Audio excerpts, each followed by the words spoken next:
নমস্কার বন্ধুরা, দত্ত বৌর চ্যানেলে আপনাদের সকলকে ধন্যবাদ জানাই। আজ শ্রীকৃষ্ণের ৮০ জন পুত্রের সম্পত্তির ব্যাপারে আলোচনা করব। ভিডিওটি মন দিয়ে দেখবেন, যদি একটু বড় হয় তো ধৈর্য ধরে দেখুন।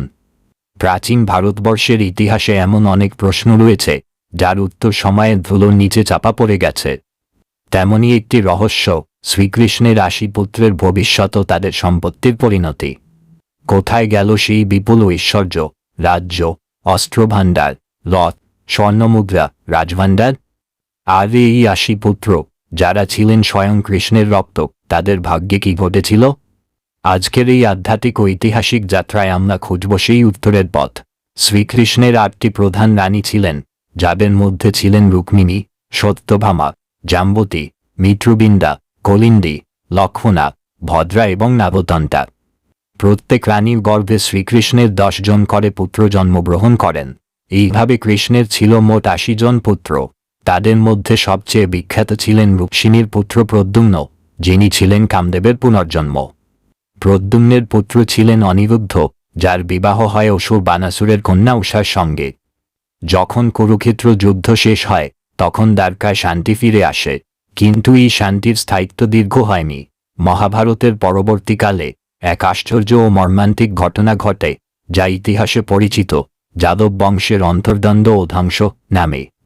এক অভিশাপের ফলে শ্রীকৃষ্ণের নিজস্ব বংশের সদস্যদের মধ্যেই শুরু হয় হিংস্র লড়াই।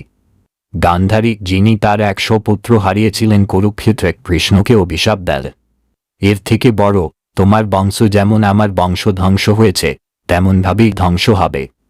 এই অভিশাপই জন্ম দেয় সমুদ্র তীরবর্তী প্রান্তরের ভয়াবহ দাঙ্গা।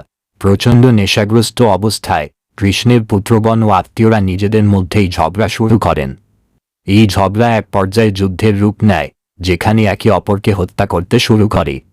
একটি ঘাস যা লৌহমণ্ডল থেকে জন্ম নিয়েছিল তা অস্ত্ররূপে ব্যবহার হয়। এই ঘাস ছিল ঋষি দুর্বাসার অভিশাপের ফল। এই ভয়ঙ্কর সংঘর্ষে কৃষ্ণের বহু পুত্র, এমনকি প্রদ্যুম্ন ও অনিরুদ্ধ মারা যান। জাতবদের অন্তর্ঘাতে শেষ হয় গর্বিত বংশের কাহিনী। স্বয়ং কৃষ্ণ এই ঘটনার পর গভীর বেদনায় প্রস্থান করেন জঙ্গলে এবং জরা নামে এক ব্যাধের হাতে মৃত্যুবরণ করেন। তার মৃত্যুর পর সমুদ্র গ্রাস করে নেয় গোটা দ্বারকা নগরীকে। হাজার হাজার সোনার মুদ্রা, মহারাজ্যের সিংহাসন, রত্নগর্ভা অট্টালিকা সবকিছু সমুদ্রগর্ভে বিলীন হল। দুর্গ তাহলে কি হলো সেই বিশাল সম্পত্তির? এখন প্রশ্ন, ৮০ পুত্রের বিশাল রাজসম্পত্তি কোথায় গেল? ১. ধ্বংসের আগেই কিছু পাণ্ডব রাজ্যে স্থানান্তরিত হয়। কৃষ্ণের নির্দেশে মৃত্যুর আগে কিছু রাজধন অর্জুনের মাধ্যমে হস্তিনাপুরে পাঠানো হয়, যেখানে যুধিষ্ঠির রক্ষার ভার নেন। ২. অনিরুদ্ধের বংশ এখনও রহস্যে ঘেরা। অনেক কিংবদন্তি বলে অনিরুদ্ধ ও উষা তাদের বংশধর সহ অন্যত্র চলে যান, সম্ভবত নেপাল, মণিপুর বা দক্ষিণ ভারতের কোন এক পাহাড়ি অঞ্চলে। ৩. গুপ্তধনের তত্ত্ব। সমুদ্রের নিচে থাকা দ্বারকার ধ্বংসাবশেষে আজও অনুসন্ধানকারীরা কৃষ্ণযুগের সোনার প্রমাণ পাচ্ছেন। ২০০২ সালে মারিন আর্কিওলজির মাধ্যমে গুজরাট উপকূলে পাওয়া গিয়েছিল প্রাচীন রাজপ্রাসাদের ইট, মুদ্রা ও অদ্ভুত ধাতব বস্তু। তবে এই ঘটনাকে কেবল ঐতিহাসিকভাবে দেখলেই ভুল হবে। গীতা অনুযায়ী কৃষ্ণের জীবন শিক্ষা দেয় সব কিছু ক্ষণস্থায়ী, ধ্বংস একদিন হবেই। তিনি নিজেই চেয়েছিলেন যাদব বংশের অহংকার শেষ হোক। তার পুত্রগণ, যারা রাজসুখে ও শক্তিতে আসক্ত ছিলেন, তাদের পতন সেই শিক্ষাই দেয়। এর থেকে বড়, যে ভোগে মত্ত সে পতনের দিকে এগিয়ে যায়। বহু গবেষক এখনও মনে করেন কৃষ্ণের কিছু বংশধর উত্তর ভারতে, দক্ষিণে উড়িষ্যা বা নেপাল পাহাড়ি অঞ্চলগুলোতে বাস করছে। তারা যাদব, সাতবাহন বা গোপ নামে পরিচিত। কিন্তু সম্পত্তি তা আর ফিরল না, শুধু থেকে গেল স্মৃতি, ইতিহাস আর কৃষ্ণের সেই অমর শিক্ষা।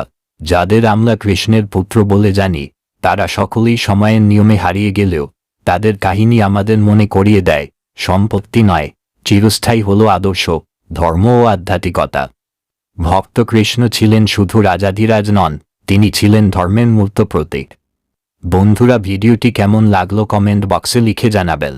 যদি ভিডিওটি ভালো লেগে থাকে তাহলে চ্যানেলটিকে সাবস্ক্রাইব করবেন এবং লাইক করবেন ও শেয়ার করবেন, আর কমেন্ট বক্সে জয় শ্রীকৃষ্ণ, রাধে রাধে অবশ্যই লিখবেন।